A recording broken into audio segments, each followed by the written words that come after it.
Hey guys, it's Melissa with Build a Better Bakery. I want to let you know that I'm here to make sure that you get more customers this month. That's what I want. I want you to take these 4-part videos, this is part 1, and get yourself some customers, right? That's what we want. We run bakery businesses. We want to sell as much as we can at the highest price that we can, right? So with part 1, we need to think about your mindset and essentially what you're selling and to who. So before you go out and market and do all this kind of stuff, you need to figure out what is your market gap, okay? So you need to figure out what is it that you can offer that's significantly you, not necessarily you personally, but it's something that you're good at in your business. It's something that you already know how to do, and it's something that no one else is really doing. So what you don't want to do is try to sell the same type of things to the same group of people as somebody else. So in your town, if there are multiple bakers, you might notice that some of them specialize in certain things, right? So let's say this person specializes in wedding cakes, and then this person over here specializes in keto-friendly products, and then this person over here specializes in cupcakes, right? So they've all found, or hopefully at some point, will find a market gap to essentially milk. So you're going to find this market gap, and you're just going to scoop up all those orders, because what's happening is these people are needing to place an order for something, and they need someone to help them. They don't need someone who sells everything to everyone. They need someone that knows what they're doing in this particular type of item, if you know what I mean.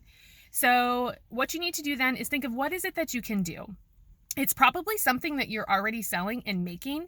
You just need to hone in on it and make sure that your marketing really reflects that you help people in that category and that you know what you're doing with it. Make sure you've got good product photos. Maybe sit down and do some brainstorming to figure out, okay, what can my market gaps be?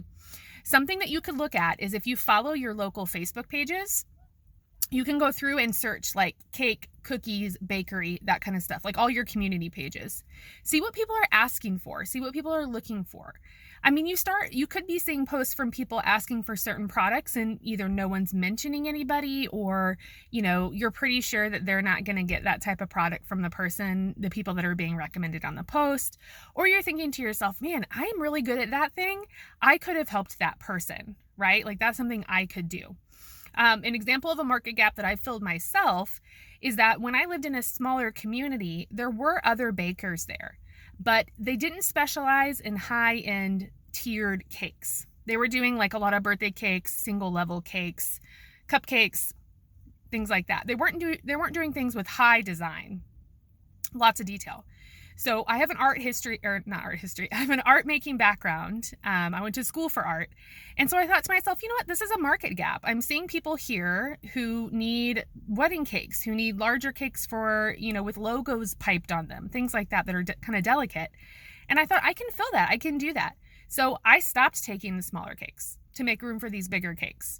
I essentially created a market gap filler of the designed larger cakes, and I was booked out every single month because I figured out how my marketing could then mention those things to the people looking at that, the organic ads, like whatever you're putting up for people to look at.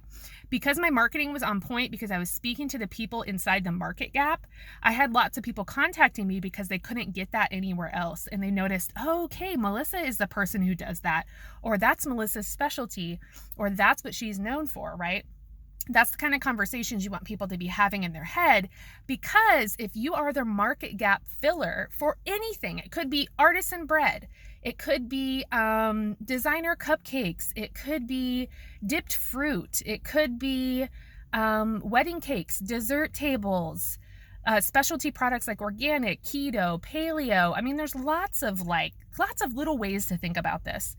But essentially, you want it to be one of those things that when they see it, you're the go-to person. You're the no-brainer baker. You're the person, not no-brainer baker. You're the person who it's a no-brainer to go to because it's you. That's what you do, right? That's what your marketing's about. That's what you're selling the most of. It's bringing in the most profits.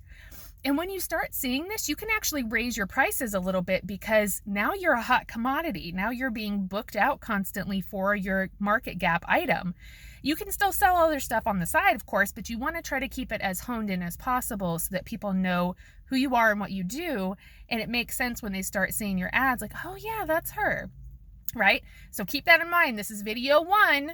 We'll be doing 3 more videos, and it's all to help you get more clients this month. Okay, talk to you soon.